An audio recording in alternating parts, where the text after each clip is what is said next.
जय हिंद सैनिकों। तो स्वागत है आप सभी का एक बार फिर से हमारी पृथ्वी डिफेंस एकेडमी के लाइव क्लासेस में।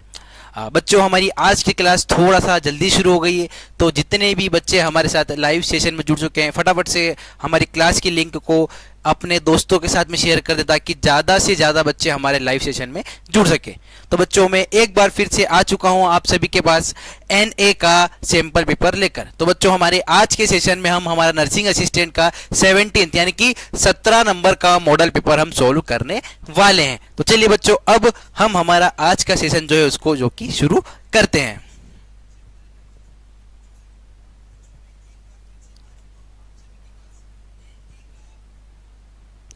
तो बच्चों, पहला क्वेश्चन हमारे सामने है कि ब्रिटिश भारतीय प्रांतों और राज्यों में विभाजित किया था। यानी कि ब्रिटिश ने भारत को 2 भागों में बच्चों विभाजित किया था।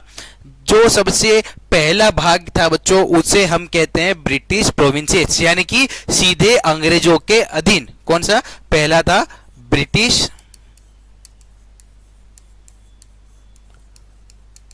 प्रोविंसेस, यानी कि इसका अर्थ था बच्चों कि सीधे अंग्रेजों के अधीन। दूसरा जो था बच्चों वो था प्रिंसली स्टेट्स, यानी कि रियासतें।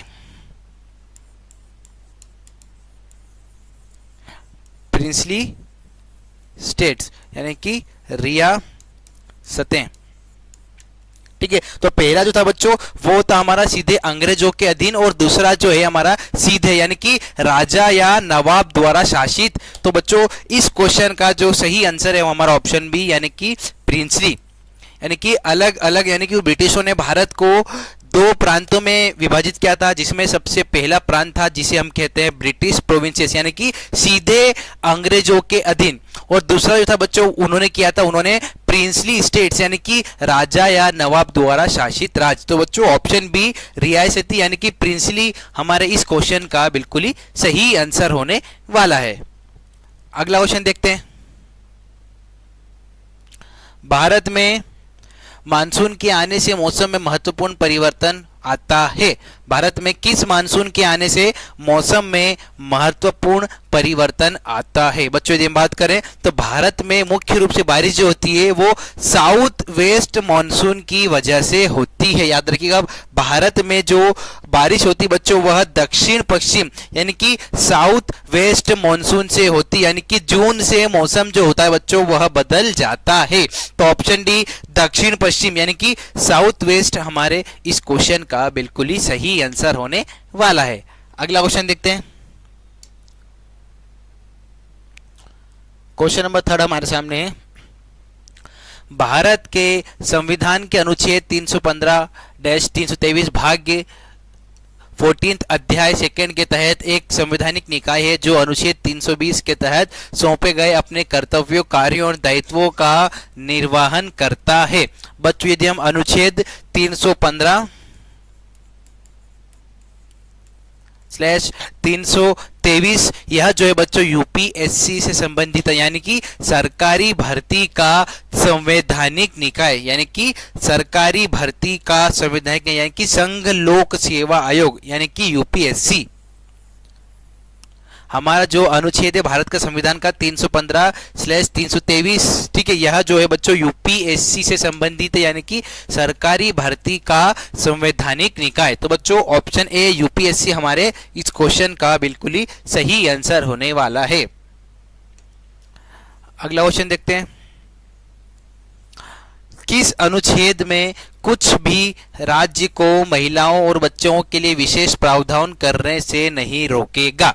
बच्चों, यदि हम इसके ऑप्शंस की बात करते हैं तो आर्टिकल 18 इसका सही आंसर नहीं होगा, 29 भी नहीं होगा, ना ही 36। इस क्वेश्चन का सही आंसर होगा बच्चों 15, यानी कि आर्टिकल 15 यानी कि अनुच्छेद 15 जो होता है बच्चों यह जो होता है यह भेदभाव को रोकता है। आर्टिकल 15 जो होता है यह भेदभाव को रोकता है। ठीक है, आर्टिकल 15 जो है बच्चों यह भेदभाव को रोकता है, लेकिन महिलाओं और बच्चों के लिए स्पेशल प्रोविजन इसमें अलाउड होता है। ठीक है, तो ऑप्शन ए आर्टिकल 15 जो है बच्चों हमारे इस क्वेश्चन का सही आंसर होने वाला है। संतोष भाबर हमारे साथ जुड़ चुके हैं, विशाल पंवार हमारे साथ जुड़ चुके हैं, सत्यम मराठा भी हमारे साथ जुड़ चुके हैं। तीनों बच्चों को जय हिंद। और चलिए बच्चों अब हम बढ़ते हैं हमारे नेक्स्ट क्वेश्चन की तरफ। 5वां क्वेश्चन है, कश्मीरी रहस्यवादी कवियत्री लाल डेढ़ को किसकी रचना के लिए याद किया जाता है? कश्मीरी संत कवियत्री को किसकी रचना यानी कि उनकी रचनाएं क्या कहलाती है बच्चों? तो उनकी रचनाएं कहलाती है वक्। उनकी रचनाएं कहलाती है वक्, यानी कि कश्मीरी रहस्यवादी कवियत्री लाल डेढ़ को वक् की रचना के लिए याद किया जाता है। तो बच्चों ऑप्शन डी वक् हमारे इस क्वेश्चन का बिल्कुल ही सही आंसर होने वाला है। अगला क्वेश्चन देखते हैं, किस संगठन ने ग्लोबल रिस्क रिपोर्ट 2026 जारी की थी? किस संगठन ने ग्लोबल रिस्क रिपोर्ट 2026 जो थी बच्चों वह जारी की थी? तो बच्चों ग्लोबल रिस्क रिपोर्ट जो होती है वो हर साल WEF यानी कि वर्ल्ड इकोनॉमिक फोरम जो होता है बच्चों वह जारी करता है। याद रखिएगा आप, वर्ल्ड ग्लोबल रिस्क रिपोर्ट 2026 में विश्व आर्थिक मंच यानी कि वर्ल्ड इकोनॉमिक फोरम यानी कि WEF ने जारी की थी। तो ऑप्शन सी बच्चों WEF हमारे इस क्वेश्चन का बिल्कुल ही सही आंसर होने वाला है।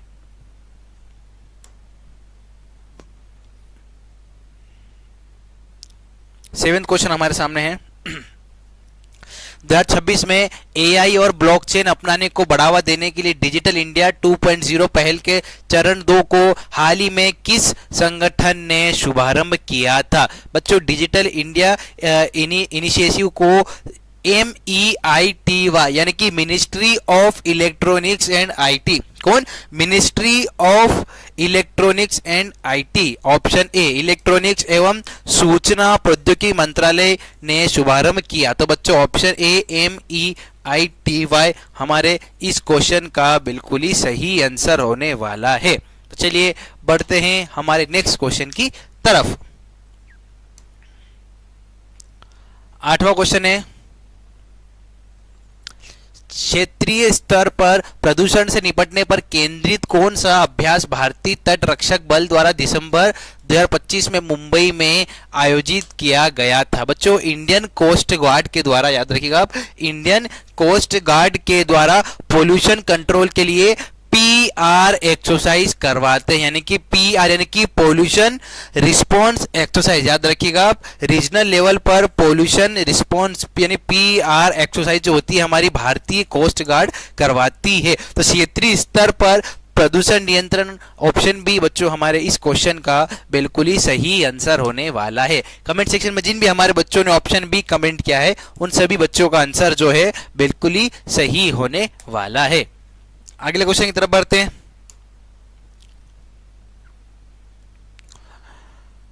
कौन सी मिसाइल प्रणाली भारतीय नौसेना द्वारा जहाज आधारित वायु रक्षा के लिए संचालित की जाती है? बच्चों हम इंडियन नेवी की बात करें तो इंडियन नेवी जो होती है वो बराक 8, ठीक है, इंडियन नेवी यानी कि भारतीय नौसेना बच्चों बराक 8 मिसाइल से शिप एयर डिफेंड करती है। क्या करती है भारतीय नौसेना बराक 8 मिसाइल से क्या करती है? शिप एयर डिफेंस करती है। तो बच्चों ऑप्शन बी बराक 8 जो है हमारे इस क्वेश्चन का बिल्कुल ही सही आंसर होने वाला है। बहुत ही इंपॉर्टेंट क्वेश्चन है बच्चों, हो सकता है यह क्वेश्चन आपको कहीं ना कहीं एग्जाम में देखने को जरूर मिले। तो जिन भी बच्चों ने हमारे कमेंट सेक्शन में ऑप्शन बी कमेंट किया है, राम यादव ने ऑप्शन बी कमेंट किया बिल्कुल, तो आपका आंसर राम बिल्कुल ही सही है। अगला क्वेश्चन देखते हैं, कौन सी रेजिमेंट, हमसे पूछा गया, एक और इंपोर्टेंट क्वेश्चन आ गया, कौन सी रेजिमेंट राजा रामचंद्र की जय के युद्ध घोष के लिए प्रसिद्ध है? बहुत ही इंपोर्टेंट क्वेश्चन है बच्चों, कहीं ना कहीं यह क्वेश्चन आपके एग्जाम में आपको देखने को जरूर मिल सकता है कि कौन सी रेजिमेंट जो है बच्चों वह राजा रामचंद्र की जय के युद्ध घोष के लिए प्रसिद्ध है। तो बच्चों राजा रामचंद्र की जय के लिए मुख्य रूप से राजपूताना राइफल्स। याद रखिएगा, राजपूताना राइफल्स बच्चों एक रेजिमेंट है जो कि राजा रामचंद्र की जय के युद्ध घोष के लिए प्रसिद्ध है। तो बच्चों ऑप्शन बी राजपूताना राइफल हमारे इस क्वेश्चन का बिल्कुल ही सही आंसर होने वाला है। तो कमेंट सेक्शन में जितने भी हमारे बच्चों ने option B Rajputana rifle comment किया है उन सभी बच्चों का आंसर जो है बिल्कुल ही सही होने वाला है। चलिए अब बढ़ते हैं हमारे मैथ्स के पोर्शन की तरफ। एक इक्वेशन दी गई है कि इस इक्वेशन में x का मान क्या है, हमें x की वैल्यू को इस इक्वेशन में ज्ञात करना है। तो इस इक्वेशन को सोल्व करने के लिए बच्चों सबसे पहले हमें इसे दाहिनी पक्ष यानी कि इसके राइट साइड को सोल्व करना होगा, इसका ये वाला हिस्सा। यदि हम राइट साइड की बात करें 16 स्क्वायर 1/2, हमें यह एक इक्वेशन दी गई है बच्चों। तो ये हो जाएगा हमारा 16, ये क्या हो जाएगा, ये हो जाएगा हमारा 16। ठीक है, अब हम क्या करेंगे, जब इसको सोल्व करेंगे तो हो जाएगा 2 × 1/2, 16 2 × 1/2। तो ये कितना हो जाएगा, ये हो जाएगा 16⁻1। तो ये हो जाएगा हमारा 16, यानी कि राइट हैंड साइड पे हमें क्या मिला 16। अब हमारी इक्वेशन क्या बन गई, ये हो जाएगी 2 3x + 1 = 16। ये हमारी एक करंट की इक्वेशन हमें प्राप्त हो गई। अब हम 16 को बच्चों 2 की पावर या घात के रूप में लिखें तो हम क्या करेंगे, 16 को अगर 2 की पावर या घात के रूप में लिखें तो हो जाएगा 2⁴। ठीक है, अब हम क्या करेंगे, अब हम दोनों समीकरण की तुलना करेंगे। तो ये हो जाएगा 2 3x + 1, हम क्या करेंगे, दोनों समीकरण की तुलना करेंगे = 2⁴। हमने क्या किया, इन दोनों समीकरण की तुलना की। अब बच्चों यदि हम बात करें तो इन दोनों में आधार यानी कि ये बेस जो है बच्चों, यह बेस जो है समान है, इसलिए घातक यानी कि एक्सपोनेंट्स भी इसके जो होंगे बच्चों वो भी हमारे बराबर होंगे। ठीक है, तो ये हो जाएगा हमारा 3x + 1। ये क्या हो जाएगा, ये हो जाएगा हमारा 3x + 1 = 4। हमने क्या करा, ये जब दोनों इनके बेस बराबर थे तो हमने क्या सोचा, इसके एक्सपोनेंट है बच्चों वह भी क्या हो जाएंगे, बराबर हो जाएंगे।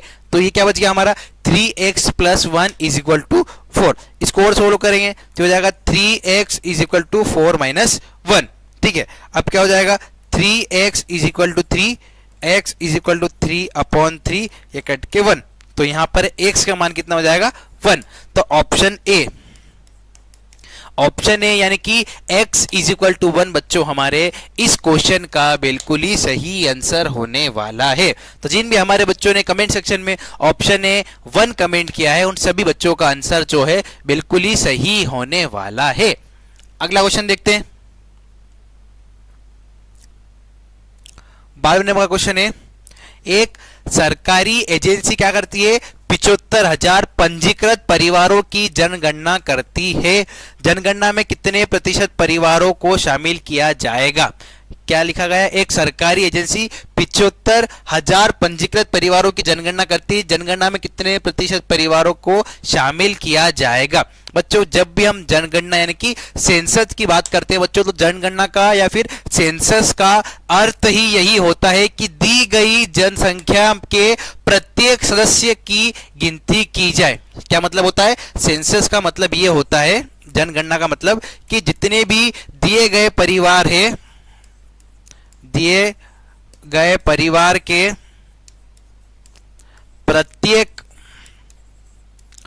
सदस्य की गिनती की जाए। ठीक है बच्चों, यदि हम बात करें, चूंकि यहां पर एजेंसी सभी 75,000 पंजीकृत परिवारों की गणना कर रही है। यहां पर क्या हुआ, यहां पर आप देखेंगे कि एजेंसी जो है बच्चों पूरे ही 75,000 पंजीकृत परिवारों की बच्चों गणना कर रही है। तो इसका मतलब यह है बच्चों कि वह जो सरकारी एजेंसी है वह पूरी आबादी यानी कि 100% आबादी को कवर कर रही है। वह क्या कर रही है, वह एजेंसी बच्चों वह 100% पूरी आबादी को कवर कर रही है। तो बच्चों इस क्वेश्चन का जो सही आंसर होगा वो होगा हमारा डी। क्यों होगा? क्योंकि हम जानते हैं कि जनगणना का मतलब ये होता है कि जितने भी हमें पंजीकृत परिवार दिए गए हैं उस परिवार के हर एक सदस्य की गणना की जाए। और हमें बताया गया क्वेश्चन में ही कि एक सरकारी एजेंसी है वो 75,000 पंजीकृत परिवारों की जनगणना कर रही है, यानी कि बच्चों वह पूरी आबादी यानी कि 100% आबादी को कवर कर रही है। तो ऑप्शन डी 100% बच्चों हमारे इस क्वेश्चन का बिल्कुल ही सही आंसर होने वाला है। प्रिंस, जय हिंद, स्वागत है आपका हमारे लाइव सेशन में। तो चलिए बच्चों बढ़ते हैं अब हम हमारे नेक्स्ट क्वेश्चन की तरफ। अगला क्वेश्चन है, एक 3x3 के आइडेंटिटी मैट्रिक्स का ट्रेस क्या होगा? What is the trace of a 3x3 identity matrix? बच्चों यदि हम 3x3 के एक आइडेंटिटी मैट्रिक्स की बात करते हैं तो सबसे पहले हम देखेंगे बच्चों कि 3x3 का एक आइडेंटिटी मैट्रिक्स किस तरह से दिखाई देता है। तो बच्चों यह दिखाई देता है,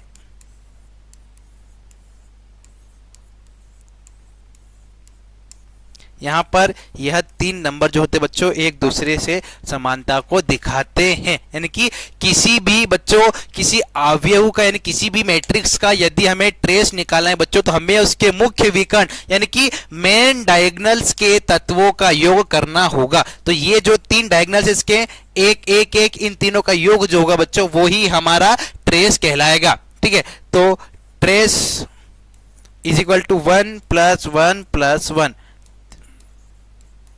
तो ये हो जाएगा हमारा 3। ये क्या हो जाएगा?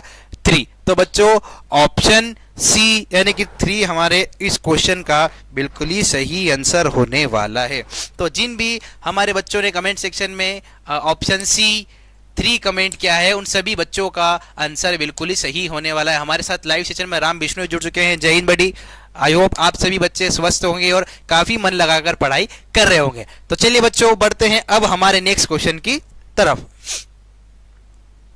अगला क्वेश्चन ट्रिग्नोमेट्री हमारे सामने आ चुका है। यदि एक एक्सप्रेशन 10π/4 + x और 10π/4 - x के sec 2x के समतुल्य है तो स्थिरांक k का संख्यात्मक मान ज्ञात कीजिए। अब हम क्या करेंगे, सबसे पहले बच्चों इसमें हम 10a + b के सूत्र का उपयोग करेंगे। हम क्या करेंगे, इसमें 10a + b के सूत्र का उपयोग करेंगे। तो ये क्या होगा, 10a + b = 10a + 10b upon 1 - 10a + 10b। ये क्या हो जाएगा, 10a + b का सूत्र होगा 10a + 10b। ये क्या हो जाएगा, 10a + 10b अपॉन में 1 - 10a 10b, 1 - 10a 10b। इसी के साथ और दूसरा जो होगा बच्चों हमारा 10a - b। ये क्या हो जाएगा, 10a - b क्या होगा, ये हो जाएगा हमारा 10a - 10b अपॉन में 1 + 10a 10b। ये हमारा एक सिंपल सा सूत्र बन जाएगा।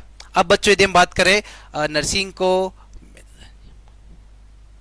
नर्सिंग का मैथ्स बहुत थोड़ा सा, नर्सिंग का जो बच्चों मैथ्स का लेवल आता है वो थोड़ा सा इसका हाई होता है। आराम कमेंट में कह ही रहे हैं कि नर्सिंग का मैथ्स तो सर जी पल्ले ही नहीं पड़ रहा है। क्यों? बिल्कुल, क्योंकि बच्चों इसका जो लेवल होता है थोड़ा सा हाई होता है, बट आप मेहनत करेंगे समझेंगे तो आप अच्छे से इसके क्वेश्चंस भी कर पाएंगे। अब बच्चों यदि हम क्वेश्चंस की बात करें तो हमें यहाँ पर 10π/4 दिया गया है।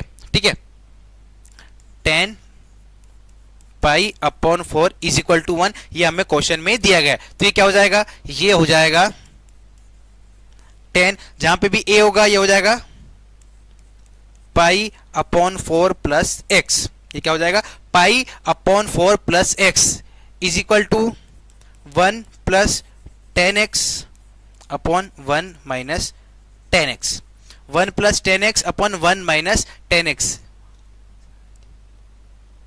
तो चलिए इसके आगे का हम और सोल्व करते हैं। दूसरा जो है ये हमारा हो जाएगा 10π/4 - x। ये हो जाएगा हमारा 1 - 10x अपॉन में 1 प्लस 10x। सिंपल सा a प्लस बी का बच्चों हमें होल स्क्वायर वाले सूत्र का यूज करना है।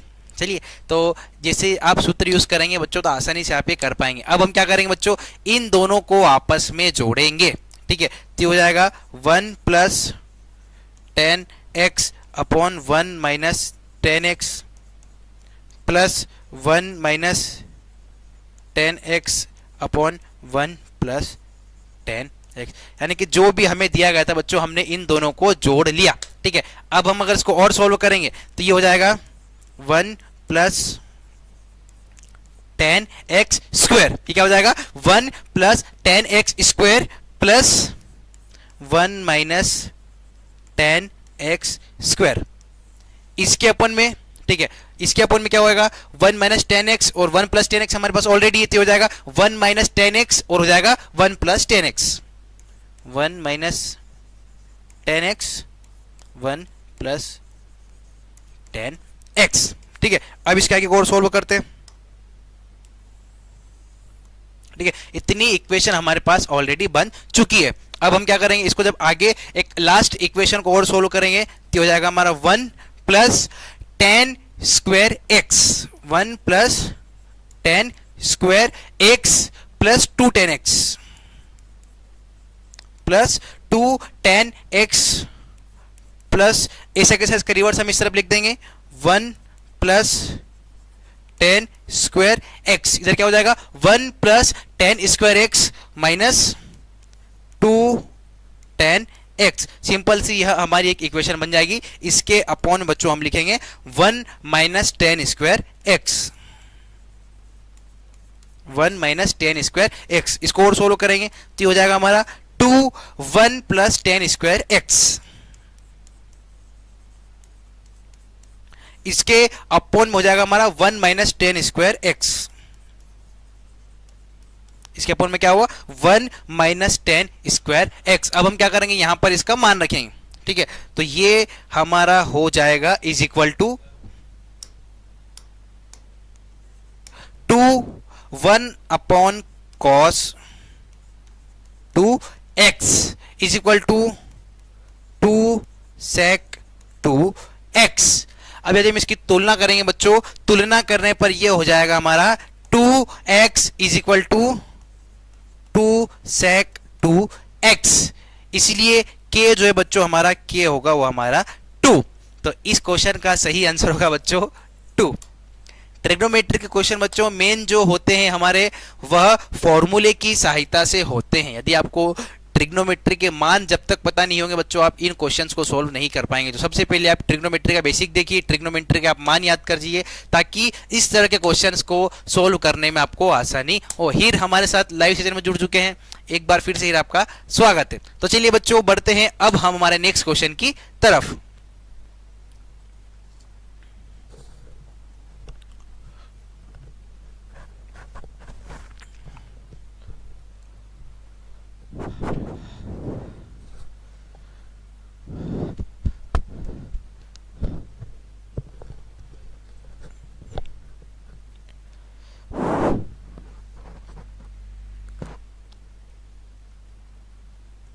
डिग्री। तो चलिए बच्चों बढ़ते हैं अब हम हमारे नेक्स्ट क्वेश्चन की तरफ। अभी काफी गर्मी चल रही है, हमारे यहाँ पर 40 डिग्री तापमान है बेटमा में। तो चलिए अगले क्वेश्चन की तरफ बढ़ते हैं। आ गया हमारे सामने अवकलन का एक और क्वेश्चन। हमसे पूछा गया है कि दिए गए फलन f x is equal to 3x square minus 2x plus 1 sine x के लिए x इज इक्वल टू 0 पर अवकलज f डैश x का मान ज्ञात कीजिए। यहां पर बच्चों हम उत्पाद नियम यानी कि product rule d by d x u v, हम क्या करेंगे यहां पर प्रोडक्ट रूल का यूज करेंगे। यहां पर हम प्रोडक्ट रूल का यूज करते हैं, वो जो होगा d बाई डी एक्स। ठीक है, जो होगा d by d x u dot v, d by d x u dot v is equal to u dot v dash is equal to u dot v dash plus u minus v dash. ठीक है, इसका हम उपयोग करेंगे। ठीक है, अब बच्चों यदि हम माने कि हमने यहां पर माना कि u is equal to 3x², u is equal to 3x² minus 2x plus 1, इसको हमने u मान लिया, इसको हमने u मान लिया। तो ये क्या हो जाएगा, u dash is equal to 6x minus 2, u dash क्या हो जाएगा 6x माइनस 2। अब v जो है बच्चों, v हमारा हो जाएगा साइन x, v क्या है, v हो जाएगा हमारा साइन x, और v डैश वो हो जाएगा cos x, यानी कि जब भी डैश होगा बच्चों तो वो इसका मल्टीप्लाई यानी कि 2 टाइम्स हो जाएगा। अब बच्चों उसका जो अवकलज यानी कि f डैश x है वो क्या होगा, वो होगा f dash 0, f dash 0 is equal to 3 0 का स्क्वायर, क्या हो जाएगा 3 0 का स्क्वायर माइनस 2 0, क्या हो जाएगा माइनस 2 0 प्लस 1। इधर आगे हम करेंगे तो ये हो जाएगा हमारा cos 0, क्या हो जाएगा हमारा cos 0 plus sin 0, cos 0 sin 0 bracket close करके 6 0, ठीक है, हो जाएगा 6 0 माइनस 2। इस तरह से यहां पर हमारा पूरा ही ब्रैकेट बंद हो जाएगा। ठीक है, और सोल्व करेंगे तो हो जाएगा हमारा f डैश 0, ये क्या हो जाएगा f dash 0 is equal to 1 1, ये क्या हो जाएगा 1 1 प्लस 0 माइनस 2, इतना हमारा हो जाएगा। यदि हम इसको और सोल्व करेंगे तो ये हो जाएगा हमारा f dash 0 is equal to 1। ठीक है, तो इस क्वेश्चन का जो सही आंसर होगा बच्चों वो होगा हमारा ऑप्शन सी यानी कि 1। तो जिन बच्चों ने कमेंट सेक्शन में ऑप्शन सी 1 कमेंट किया है उन सभी बच्चों का आंसर जो है बिल्कुल ही सही होने वाला है। अगला क्वेश्चन देखते हैं। लेंस की शक्ति मुख्य रूप से किस पर निर्भर करती है? क्या पूछा गया है कि लेंस की पावर यानी कि लेंस की शक्ति बच्चों मुख्य रूप से किस पे निर्भर करती है? तो बच्चों लेंस की जो पावर होती है यानी कि वह जो होती है फोकल लेंथ जहां पर लाइट जो होती है कन्वर्ज होती है उस पर डिपेंड होती है। वह क्या करती है, वह दूरी जिस पर प्रकाश अभिसरित पर अपसरित होता है वह उस पर निर्भर करती है। तो ऑप्शन ए जो है बच्चों हमारे इस क्वेश्चन का बिल्कुल ही सही आंसर होने वाला है। अगला क्वेश्चन देखते हैं। अगला क्वेश्चन हमारे सामने है, विद्युत धारा को प्रवाहित करने वाले एक सीधे तार के चारों ओर बनने वाली चुंबकीय क्षेत्र रेखाओं का विन्यास क्या होगा? बच्चों हमेशा आप याद रखिएगा, जो भी हमारी मैग्नेटिक फील्ड लाइन होती है वह हमेशा वायर के चारों ओर गोल यानी कि सर्कुलर लूप्स बनाती है। वो क्या करती है, वायर के चारों ओर गोल यानी कि सर्कुलर लूप से बनाती है। तो बच्चों इस क्वेश्चन का जो सही आंसर होगा वो होगा हमारा ऑप्शन है यानी कि केंद्र में तार वाले वृत्ताकार लूप यानी कि circular loop with the wire at the centre. तो ऑप्शन ए हमारे इस क्वेश्चन का बिल्कुल ही सही आंसर होने वाला है। कमेंट सेक्शन में हमारे साथ रितेश पटेल भी जुड़ चुके हैं। रितेश आपका भी स्वागत है हमारे लाइव सेशन में। तो चलिए बच्चों बढ़ते हैं अब हम हमारे नेक्स्ट क्वेश्चन की तरफ। निम्नलिखित में से कौन सा न्यूटन के गति के तीसरे नियम में उल्लिखित बलों का सही वर्णन करता है?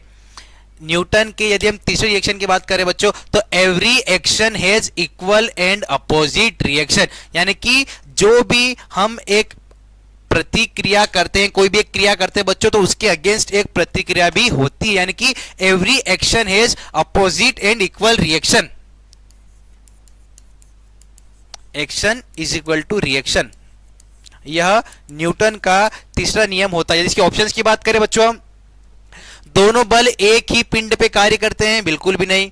एक बल दूसरे से अधिक प्रबल है, बिल्कुल भी नहीं। ये बल दो अलग अलग पिंडों पर कार्य करते हैं, बिल्कुल। और इनकी शक्ति बराबर होती है, बिल्कुल। तो ऑप्शन सी जो है बच्चों हमारे इस क्वेश्चन का बिल्कुल ही सही आंसर होने वाला है, यानी कि दोनों बराबर होते हैं और अलग अलग बॉडीज पर लगते हैं, यानी कि जितना हमारा एक्शन का बल होगा उतना ही हमारा रिएक्शन का बल होगा, और दोनों बल बच्चों अलग अलग बॉडीज यानी कि अलग अलग पिंड पर लगते हैं। तो ऑप्शन सी जो है हमारे इस क्वेश्चन का बिल्कुल ही सही आंसर होने वाला है।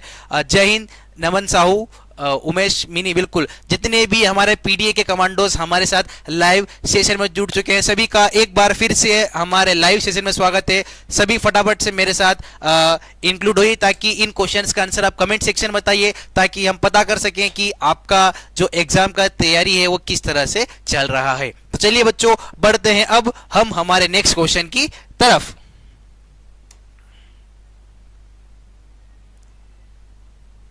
अगला क्वेश्चन है, अंतरिक्ष यात्री अंतरिक्ष में क्यों नहीं सुन सकते? एस्ट्रोनॉट जो होते हैं बच्चों, वह क्यों नहीं सुन सकते? अब सुनने में यदि हम बात करें बच्चों, तो साउंड, ध्वनि का उपयोग होता है, और जब भी ध्वनि ट्रेवल करती है, जब भी ध्वनि मूवमेंट करती है बच्चों, तो उसे ट्रेवल करने के लिए एक मीडियम की आवश्यकता होती है। ध्वनि को गति करने के लिए एक मीडियम यानी कि माध्यम की आवश्यकता होती है। और बच्चों यदि हम स्पेस या अंतरिक्ष की बात करें, तो स्पेस एक वैक्यूम है बच्चों, वहां पर कोई भी माध्यम उपस्थित नहीं होता, इसीलिए अंतरिक्ष यात्री को साउंड सुनाई नहीं देता। तो इस क्वेश्चन का सही आंसर है बच्चों हमारा ऑप्शन ए, ध्वनि के लिए कोई माध्यम नहीं होता। स्पेस में, अंतरिक्ष में वैक्यूम होता है।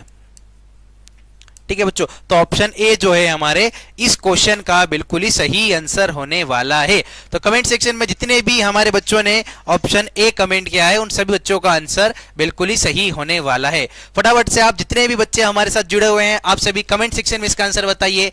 मैं आशा करता हूं कि इन क्वेश्चन का आंसर आप बिल्कुल ही सही बताएंगे। तो चलिए बढ़ते हैं अब हम हमारे नेक्स्ट क्वेश्चन की तरफ। अगला क्वेश्चन है, समान गहराई पर, यानी कि डेप्थ जो है वो सेम है, समान गहराई पर निम्नलिखित में से कौन सा लिक्विड यानी कि कौन सा द्रव सबसे अधिक दबाव डालता है? हमसे क्या पूछा गया है कि समान गहराई पर निम्नलिखित में से कौन सा द्रव यानी कि लिक्विड जो है सबसे अधिक दबाव डालेगा? तो बच्चों डेंसिटी जो होती है वो डेप्थ में बढ़ जाती है। ठीक है, प्रेशर की यदि बात करें तो pressure is equal to density यानी घनत्व इनटू डेप्थ यानी कि गहराई। यदि हम बच्चों इसके ऑप्शंस की बात करें तो मर्क्यूरी जो है बच्चों सबसे अधिक डेंस होती है। याद रखिएगा, मर्क्यूरी जो होती है सबसे अधिक डेंस होती है, इसीलिए बच्चों इस पर प्रेशर भी सबसे ज्यादा लगेगा। तो ऑप्शन बी पारा या मर्क्यूरी हमारे इस क्वेश्चन का बिल्कुल ही सही आंसर होने वाला है। अब बच्चों यहां तक हमारे फिजिक्स के क्वेश्चन खत्म हो चुके हैं। अब इसके आगे हम 15 क्वेश्चन बायोलॉजी के देखेंगे और उसके आगे 15 क्वेश्चन हम केमिस्ट्री के देखेंगे। तो पीडीए के जितने भी बच्चे मेरे साथ जुड़े हुए हैं, अब मैं आशा करूंगा कि बायोलॉजी और केमिस्ट्री के जो 30 क्वेश्चन है, 30 में से आप सभी बच्चे लगभग 27 प्लस क्वेश्चन को बिल्कुल ही सही मुझे कमेंट सेक्शन में उनके आंसर बताएंगे। तो चलिए सैनिकों बढ़ते हैं अब हम हमारे बायोलॉजी के पोर्शन की तरफ।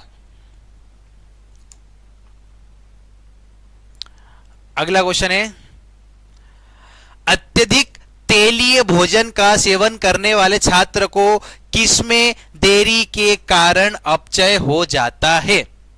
यदि हम ज्यादा बच्चों तेल वाली चीजें खाते हैं तो आप जानते हैं कि तेल वाली चीजों में फैट्स ज्यादा होता है। याद रखिएगा आप, ऑयली चीजों में फैट्स यानी कि चर्बी जो होती बच्चों वह तेलीय चीजों में ज्यादा होती है। और यदि हम फैट्स की बात करें सैनिकों, तो फैट्स को डाइजेस्ट करने के लिए इमल्सिफिकेशन यानी कि बाइल जो होता है वो जरूरी होता है। याद रखिएगा आप, फैट्स को पचाने के लिए बाइल जो होता है बच्चों वह जरूरी होता है। ठीक है, और जब इसमें बाइल में बच्चों देरी होती है तो उनको इनडाइजेशन यानी कि अपचय की समस्या होना शुरू हो जाती है। तो इसके यदि ऑप्शंस की बात करें बच्चों, तो प्रोटीन पाचन प्रक्रिया बिल्कुल भी नहीं, क्योंकि तेली भोजन में प्रोटीन का कहीं से भी कोई भी लेना देना नहीं है, मतलब ज्यादा मात्रा में प्रोटीन नहीं हो सकता। कार्बोहाइड्रेट अवशोषण यह भी नहीं है, लार स्तराव दर यह भी नहीं, वसा की पाइसीकरण प्रक्रिया यानी कि emulsification process of fat, option B. Comment section में देख रहा हूं हमारे बहुत सारे बच्चों ने चितेश्वर ने ऑप्शन बी कमेंट किया है, बिल्कुल। नमन साहू ने ऑप्शन बी कमेंट किया, बिल्कुल। राम बिश्नोई ने भी ऑप्शन बी कमेंट किया। तो जिन भी हमारे बच्चों ने ऑप्शन बी यानी कि वसा की पाइसीकरण प्रक्रिया कमेंट किया है, उन सभी फ्यूचर सैनिकों का आंसर बिल्कुल ही सही होने वाला है। तो चलिए बढ़ते हैं हमारे अगले क्वेश्चन की तरफ। अगला क्वेश्चन है, कौन सी संरचना मुख्य रूप से गहरी सांस लेने के दौरान, जैसे जब आप व्यायाम करते हैं, व्यायाम के दौरान श्वास नली को ढहने से रोकती है? जब आप ज्यादा मेहनत वाला काम करते हैं यानी कि गहरी सांस लेते हैं, जब आप व्यायाम करते हैं, जब आप एक्सरसाइज करते हैं तो आप लंबी लंबी सांसें लेते हैं, उस समय पर कौन सी संरचना बच्चों मुख्य रूप से गहरी सांस लेने के दौरान हमारी श्वास नली को ढहने से रोकती है, जिसे हम ट्रेकिया भी कहते हैं? श्वास नली को हम ट्रेकिया भी कहते हैं। जब आप गहरी सांस लेते हैं बच्चों, तो आपने देखा होगा कि आपकी सांस नली पर बहुत लोड आता है। याद रखिएगा आप, जब भी बच्चों हमारी सांस नली या ट्रेकिया जो होती है वो कोलैप्स नहीं होती, गिरती नहीं। क्यों? क्योंकि उसके अंदर सी आकार के कार्टिलेज रिंग्स होते हैं। उसके अंदर क्या होता है? उसके अंदर बच्चों सी आकार के उपास्थि वलय यानी कि सी आकार के कार्टिजिनस रिंग्स उपस्थित होते हैं। तो ऑप्शन ए सी आकार के उपस्थिति वलय बच्चों हमारे इस क्वेश्चन का बिल्कुल ही सही आंसर होने वाला है। तो चलिए बढ़ते हैं हमारे अगले क्वेश्चन की तरफ। बायोलॉजी इस एनए में बच्चों जो क्वेश्चंस का लेवल है वो बिल्कुल ही हाई होने वाला है। ठीक है, अभी जितना आप लोगों को पता है, हो सकता है उसका लेवल थोड़ा छोटा हो, बट आप कोशिश कीजिए इन क्वेश्चन को सोल्व करने की भी। आप इन सभी क्वेश्चंस को भी आसानी से कर पाएंगे क्योंकि आप सभी का बेसिक बिल्कुल क्लियर है। यदि आपका बेसिक क्लियर है तो इन क्वेश्चन को आप बिल्कुल ही आसानी से कर पाएंगे। तो चलिए देखते हैं कितने बच्चे मेरे साथ साथ इन क्वेश्चन के आंसर बिल्कुल ही सही सोल्व करते हैं। अगला क्वेश्चन देखते हैं। हेनले का लूप मुख्य रूप से किसमें सहायता करता है? The loop of Henle primarily acids in, यानी कि हेनले का लूप मुख्य रूप से किसमें सहायता करता है? बच्चों हेनले का जो लूप होता है उसका सबसे मुख्य कार्य होता है यूरिन को कॉन्सेंट्रेट करना। उसका सबसे मुख्य कार्य होता है यूरिन को कॉन्सेंट्रेट करना, यानी कि पानी का उसके अंदर पुनः शोषण यानी कि रीअब्जॉर्प्शन करना। तो मूत्र को गाढ़ा करना यानी कि यूरिन का कॉन्सेंट्रेशन बढ़ाना। ऑप्शन डी हमारे इस क्वेश्चन का बिल्कुल ही सही आंसर होने वाला है। कमेंट सेक्शन में देख रहा हूं मैं, हर्षित पांचाल ने ऑप्शन डी कमेंट किया है। बिल्कुल हर्षित। चितेश्वर का भी आंसर बिल्कुल सही है। राम बिश्नोई ने भी ऑप्शन डी कमेंट किया है। उमेश ने भी ऑप्शन डी कमेंट किया, बिल्कुल। विनीत का भी आंसर बिल्कुल ही सही है, बिल्कुल। जिन भी हमारे बच्चों ने ऑप्शन डी कमेंट किया है, विशाल को मिलाकर उन सभी बच्चों का आंसर बिल्कुल ही सही होने वाला है। अगला क्वेश्चन देखते हैं। लंबे समय तक, ठीक है, तीव्र व्यायाम के दौरान मांसपेशियों में थकान मुख्य रूप से मांसपेशियों में किसके संचय के कारण होती है? जब आप लंबे समय तक एक्सरसाइज करते हैं बच्चों, तो आप सभी जानते हैं आपके शरीर में ऑक्सीजन जो होता है वो थोड़ा सा कम हो जाता है। ठीक है, जब आप लंबे समय तक व्यायाम करते हैं तो आपके शरीर में ऑक्सीजन जो होता है बच्चों वो थोड़ा सा कम हो जाता है, जहां पे कि एनएरोबिक रेस्पिरेशन की प्रोसेस होना शुरू हो जाती है। क्या होता है? एनएरोबिक रेस्पिरेशन की प्रोसेस होना शुरू हो जाती है बच्चों, जिसकी वजह से लैक्टिक एसिड जो होता है वो जमा होना शुरू हो जाता है। क्या होता है? लैक्टिक एसिड जो होता है जो कि जमा होना शुरू हो जाता है, जिसकी वजह से हमारी मसल यानी कि मांसपेशियों में थकान हमें देखने को मिलती है। तो ऑप्शन सी लैक्टिक एसिड सैनिको हमारे इस क्वेश्चन का बिल्कुल ही सही आंसर होने वाला है। यानी कि हमारी मांसपेशियां भी थक जाती है। क्यों? क्योंकि हमारे शरीर में ऑक्सीजन की कमी हो जाती है, और जब ऑक्सीजन की कमी होती है बच्चों तो हमारे शरीर में लैक्टिक एसिड जमा होना शुरू हो जाता है। तो ऑप्शन सी लैक्टिक अम्ल हमारे इस क्वेश्चन का बिल्कुल ही सही आंसर होने वाला है। चिनेश्वर का आंसर बिल्कुल सही है। विशाल का आंसर बिल्कुल सही है। विनीत वाल का आंसर भी बिल्कुल ही सही है। अगला क्वेश्चन देखते हैं। मानव शरीर में पसलियां थोड़ी गतिशील यानी कि स्थिर क्यों होती है? हमारे शरीर में पसलियां जो होती है बच्चों, रिब जो होती हैं वो गतिशील यानी कि थोड़ी बहुत उसमें गति क्यों होती है, वो बिल्कुल फिक्स क्यों नहीं होती? तो बिल्कुल थोड़ा सा एक इजी क्वेश्चन है, तो मैं आशा करूंगा हमारे सभी बच्चे इस क्वेश्चन का आंसर मुझे कमेंट सेक्शन बताएंगे। हमारी पसलियों के अंदर बच्चों हमारे लंग्स होते हैं, फेफड़े होते हैं, उससे संबंधित है। तो फटाफट से आप बताइए, तब तक हम इसके ऑप्शंस देखते हैं। पसलियों की यदि हम बात करें बच्चों तो वो मूवेबल होती है। रिब जो होती है बच्चों वो मूवेबल होती है, ठीक है। वह हमारे फेफड़ों को एक्सपेंड और कॉन्ट्रैक्ट करने में मदद करती है, यानी कि हमारे फेफड़ों को सिकुड़ने में और हवा भरने में मदद करती है।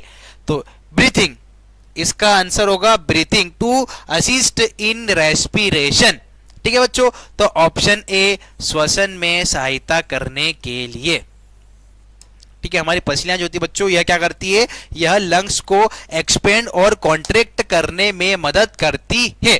तो ऑप्शन ए हमारे इस क्वेश्चन का सही आंसर होगा। अगला क्वेश्चन है, जब आप गलती से किसी गर्म वस्तु को छूते हैं तो दर्द महसूस होने से पहले ही आपका हाथ तुरंत हट जाता है, ऐसा क्यों होता है?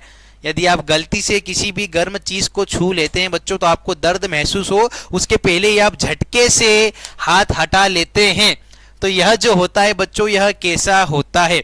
बच्चों हमारी बॉडी में जितने भी रिफ्लेक्स एक्शंस होते हैं, रिफ्लेक्स एक्शन मतलब अचानक से होने वाली चीजें, ठीक है। हम जो भी प्रतिक्रिया करते हैं, यदि मान लो कोई भी चीज हमें गर्म लगती है तो हम झटके से हाथ हटा लेते हैं, यानी कि इसे हम कहते हैं रिफ्लेक्स एक्शन। और बच्चों हमारे रिफ्लेक्स एक्शन को हमारी स्पाइनल कॉर्ड संभालती है, इसको हमारी स्पाइनल कॉर्ड जो होती है, हमारी स्पाइनल कॉर्ड जो होती है बच्चों वह संभालती है। यह हमारे ब्रेन से सिग्नल का वेट नहीं करता, यह हमारे ब्रेन से सिग्नल का वेट नहीं करता, जिससे कि टाइम बचता है। यदि हमारी फिंगर्स पहले ब्रेन को सिग्नल पहुंचाती तो टाइम लगता, ठीक है। हमारी जो रिफ्लेक्स एक्शन होते हैं इसको हमारी स्पाइनल कॉर्ड जो होती है बच्चों वह कंट्रोल करती है और ब्रेन का वेट नहीं करना पड़ता है, इसीलिए टाइम बचता है, ठीक है। तो इसका जो सही आंसर होगा बच्चों वो होगा ऑप्शन डी, प्रतिक्रिया समय बचाने के लिए, यानी कि टू सेव रिस्पॉन्स टाइम।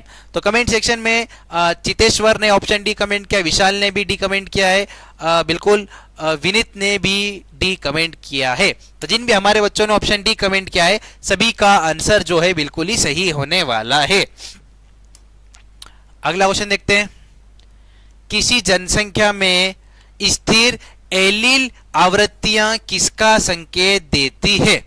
किसी जनसंख्या में स्थित एलील आवृत्तियां बच्चों किसका संकेत देती है? तो बच्चों एलील फ्रीक्वेंसी स्टेबल यह बताती है कि इवोल्यूशन नहीं हो रहा है। वह क्या करती है, वह हार्डी विनबर्ग संतुलन को दर्शाती है, यानी कि किसी भी एक प्रजाति के अंदर बच्चों इवोल्यूशन नहीं हो रहा है, इसको दर्शाती है। तो ऑप्शन ए हार्डी विनबर्ग संतुलन हमारे इस क्वेश्चन का सही आंसर होगा। अगला क्वेश्चन है, कौन सा सिद्धांत बताता है कि माइटोकॉन्ड्रिया और क्लोरोप्लास्ट उन स्वतंत्र जीवों से उत्पन्न हुए हैं जो किसी अन्य कोशिकाओं के अंदर रहने लगे थे? बच्चों यदि हम माइटोकॉन्ड्रिया और क्लोरोप्लास्ट की बात करें बच्चों तो यह दोनों जीव पहले इंडिपेंडेंट ऑर्गेनिज्म थे, यह दोनों पहले इंडिपेंडेंट ऑर्गेनिज्म यानी कि अलग से रहने वाले जीव थे, ठीक है। यह दोनों जीव थे बच्चों, यह अलग से रहने वाले जीव थे, यानी कि अंतः सहजीवन सिद्धांत, इंडो सिम्बायोटिक थ्योरी सैनिकों हमारे इस क्वेश्चन का बिल्कुल ही सही आंसर होने वाला है। तो जिन भी हमारे बच्चों ने ऑप्शन बी कमेंट किया है उन सभी का आंसर जो है बिल्कुल ही सही होगा। अगला क्वेश्चन देखते हैं, नम परिस्थितियों में यानी कि मॉइस्चर वाली जगहों में तंग यानी कि टाइट जूते पहनने से दाद का खतरा बढ़ जाता है, क्योंकि कवक या फंगस किसमें सबसे अच्छी तरह पनपते हैं? बारिश के सीजन में या तो फिर ज्यादा पसीने में जब यदि आप टाइट शूज पहन लेते या फिर टाइट कपड़े भी पहन लेते बच्चों, तो आपने देखा होगा आपको फंगल इन्फेक्शन यानी कि दाद खाद खुजली का खतरा जो होता है सैनिकों बढ़ जाता है। क्यों बढ़ता है? क्योंकि जितने भी हमारे कवक होते हैं, फंगस होते हैं, वो किस सिचुएशन में यानी कि किस कंडीशन में सबसे अच्छी तरह से पनपते हैं। तो मैं आशा करूंगा जितने भी बच्चे हमारे साथ जुड़े हुए मुझे इस क्वेश्चन का आंसर कमेंट सेक्शन में बताएंगे कि फंगी सबसे तेज कहां पर ग्रोथ यानी विकास करती है। तो बच्चों शुष्क त्वचा पर कभी भी नहीं करती है। अगर आपकी स्किन ड्राई होगी तो कभी भी फंगस वहां पर नहीं बनेगा। शीत कोल्ड कंडीशन ठंड में भी बच्चों इतनी वह प्रभावित नहीं करती है। ऑक्सीजन युक्त क्षेत्र, ऑक्सीजन हो रही बच्चों, हवा हो रही, तो वहां पर भी नहीं करेगा। नम और गर्म क्षेत्र, बिल्कुल ऑप्शन सी। देखेंगे आप बच्चों नर्म और गर्म क्षेत्र, यहां पर ऐसा एरिया जहां पे कि नमी हो, पसीना आता हो आपको और जहां पर थोड़ी सी आपको हीट महसूस होती हो, उस एरिया में आप देखेंगे आपको फंगल इन्फेक्शन यानी कि दाद खाद खुजली ये सारे इन्फेक्शन आपको देखने को मिलते हैं जो कि फंगल इन्फेक्शंस होते हैं। तो ऑप्शन सी नर्म और गर्म क्षेत्र सैनिकों हमारे इस क्वेश्चन का बिल्कुल ही सही आंसर होने वाला है। नमन साहू ने ऑप्शन सी कमेंट किया, चितेश्वर ने ऑप्शन सी कमेंट किया, बिल्कुल विशाल ने भी सी कमेंट किया है, रोहित डांगी ने भी सी कमेंट किया। तो जिन भी हमारे बच्चों ने ऑप्शन सी कमेंट किया है उन सभी का आंसर बिल्कुल ही सही है। अगला क्वेश्चन देखते हैं। अंतः प्रजनन अवसाद से ग्रस्त पशुओं में प्रजनन क्षमता को बहाल करने के लिए कौन सी प्रजनन विधि जो होती बच्चों सबसे प्रयुक्त होती है? बच्चों यदि हम बात करें तो इनब्रीडिंग डिप्रेशन की वजह से कमजोरी आती है। ठीक है, अंतर प्रजनन की अवसाद से बच्चों कमजोरी आती है और इसे सोल्व करने के लिए आउट क्रॉसिंग यानी कि अनरिलेटेड यानी कि अलग ब्रीड वाले के साथ में उसका प्रजनन किया जाता है, यानी कि असंबंधित श्रेष्ठ जानवरों के साथ